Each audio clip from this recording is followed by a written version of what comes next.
Well, once again it's our book review time, and I haven't forgotten the book about Paris being liberated, but I wanted to bring this book to your attention because it's a fascinating book all about the role of the financial markets during the rise of Adolf Hitler in 1933, and really much of what was happening then has come into today's world order, or New World Order I should say. And the book is entitled, as you see, Hitler's Banker. Now, this gentleman here, there he is there, his name was Haldemar Horace Greeley Schacht, and I hope I pronounced his name correctly. And he was born in Germany. His mother was a countess, but the countess had no money apparently. And the family, his mother and his father, did what many immigrants did in Europe in those days. They went to the New World to seek their fortune. Unfortunately, with his parents, they went to New York. They experienced so much was happening. They were very impressed with a man called Horace Greeley, who was a very well-known American financier who came with that wonderful expression, "Go west, young man."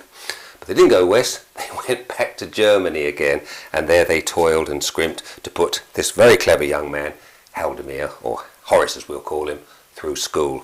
Now, Haldemar Schacht, as I say, that you can see him on the back there then, he's one of those Nazis who nobody seems to know much about, but he was the minister of the Reich Bank, and he was a whiz kid as regards finances and everything like that. I suppose you could call him Hitler's banker because he bankrolled the Führer, as Hitler liked to be called, certainly when the German troops went to Sudetenland, Austria, and of course the massive assault on Russia, where something like 3 million men and 3 million tanks and planes had to go in there. The thing is, friends, all of this has to be paid. Whoever the dictator is, whether it's Stalin or Mao Zedong, anybody like that, you need this guy in the background. Now the thing about this man was, Haldemar Schacht, he spoke very good English, so he was always flying around the world doing deals with people. He wasn't a member of the Nazi Party, as so many of them were, and of course many of the Nazi Party despised this man. He wasn't even Jewish either.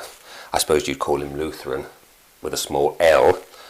But he certainly had the finger of the pulse in the 20s and the 30s. And of course, when Hitler became Chancellor in 1933, Schacht saw that he better throw in his lot with this man. And Hitler rewarded him by making him director of the Reich Bank.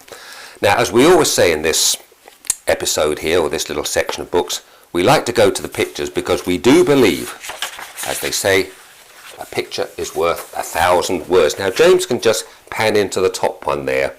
They see the gentleman there, shaking hands with Owen Young at a Paris train station following the Young Conference. This is a very well-known American financier. And if you can scroll down, there he is with Albert Vogler, head of United Steelworks, again at the Young Conference in Paris. Schacht reading a financial report, wearing his trademark high collar. He seemed to favour these very high collars. But of course he moved around the world, especially in Europe and America, because his family had been to America, as I say, and I think he had relatives there. But he also spoke American, and there he is, visiting Franklin Roosevelt in 1936. Unusual photograph of Roosevelt there because, as many of you know, he was stricken down with polio when he was a young man, and there he is leaning on his aide. I don't think it's his son James who normally had this role. Distinguished man, he's even got a sword there, as you can see. But he was happy to go to Washington and Paris, and certainly Zurich, where many of the gnomes of Zurich were based at the time.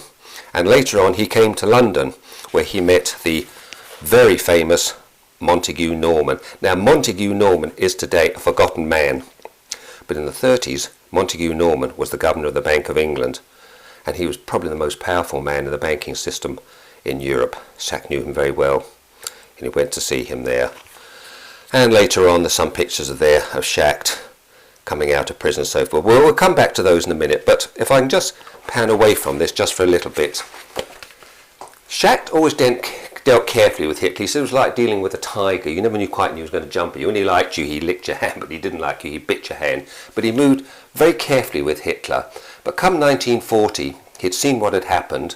He could see that Germany wasn't going to win this war. He was arguing in Nazi circles, don't take on Russia because you will not have the manpower or the tenacity to beat the Russians. They'll call on Holy Mother Russia. And he was proved to be right in this, and it almost bankrupted the Reich Bank. Now by then Hitler had moved him, and the author alludes to the fact that possibly to fight these big wars, it's not only German money involved, but you've got other financiers, the merchants of death, as we say, the people who make the armaments industry. They'll supply both sides. Schacht knew these people he moved freely through their world. Now his wife died in 1940, and he married again in 1941, and he went to Switzerland, in the middle of the war. He went to Switzerland for his holiday, and I suspect whilst he was there, he was always mixing business with pleasure. He had dealings with the Dulles brothers, particularly Alan Dulles. He was also friendly with Henry Morgenthau, who was a Secretary of the Treasury in Eisenhower's, Roosevelt's government, Montagu Newman, and so forth. But come 1942, his star was beginning to eclipse in the Nazi Party. He was telling Hitler what he thought of him and so forth. Very dangerous thing to do. This man seems to survive. And quite interesting, I think page 36, he admits that he is a Freemason. He's a very high Freemason as well. And this would, I think, explain why he is able to move through the corridors of financial power. Anyway, everything changed in 1944. Haldimir Schacht was arrested. He was not complicated, but it was very difficult to pin the charges on him that he had been involved with Stauffenberg in the bomb plot. He certainly knew these men. Whether he knew about the actual events that happened there, I'm not sure, and the author's not sure as well. But Himmler was convinced that he had done. And on his 69th birthday, Schacht went to Dachau. Not many Nazis went to Dachau. He'd also spent a couple of weeks before there in Prince Albertstrasse, the head of the Nazi Gestapo headquarters. He was actually there when it was bombed. The RAF bombed it, but he was in one of the cells below ground. We've actually been there and seen some of those cells. So it probably saved his life. He was one of the underground cells. And from there he went to Dachau, had a bit of a rough time. He was moved to Ravensbrück, another concentration camp. And from there he was moved definitely around the country. Come the liberation, when the Americans arrive there, Schacht is rescued, and he thinks it's wonderful. But oh no, says General Eisenhower, you're a war criminal, and baby, you're going to Nuremberg. So he joined the rest of the Nazis at Nuremberg to sit in the dock, as he said, with all these men who conspired against me to send me to the camps. Was absolutely amazing. So I'm going to go back to the book again, because we move into the second phase of his life now, when, as I say, he'd been arrested and sent to Nuremberg. It's a very strange place, Nuremberg. We actually went there. It's very, very, very medieval. And I remember we actually went to the courtroom where these men were. Now, I'll go through these pictures. Here you see him there. He was actually acquitted in 1946. And there he's with Fritsch and another character we talked about, Franz von Papen, very prominent Roman Catholic. And there they are giving a press conference, and there's our man in the middle, puffing away in a cigarette after 2 years in Dachau, so forth. Nuremberg, reunited with his wife and his eldest daughter, and there he is with his attorney, Dr. Dix, and he was acquitted. But he was very angry they had to spend 2 years in Nuremberg. But it wasn't over yet, because when he came out of there, the German government saying, we're not happy with Nuremberg, we're not happy with this, we're going to arrest him again. And so there's the man again there. Schacht as a prisoner in a German internment camp during the 1947 German trials that followed his acquittal by the Allies. Back to prison again for this man. Bearing in mind, since 1947 he's been in 3 concentration camps, Gestapo headquarters, 2 years at Nuremberg, and he's back here again. But it didn't stop that mind of his, always ticking over. But eventually he was cleared of everything. And come 1952, he arrives on the scene as a financial advisor. And there you see him in with the Iranian Prime Minister advising him. He was assassinated soon afterwards, as you know. And there he is up there with the Egyptian Prime Minister, General Naguib, in 1952. There's the man beaming in the middle.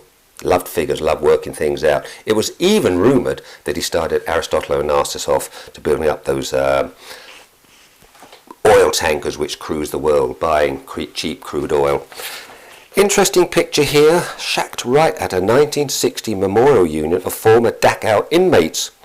There you see the man there being watched by the Archbishop of the region of Dachau, and he's almost thinking, what are you doing here? He's almost thinking, well, I was here, but were you? And of course he wasn't. Interesting picture that, but he went back there. And later on, of course, he went around the world, all these emerging regimes, built them all up. He died in his bed, 93 years old, survived it all.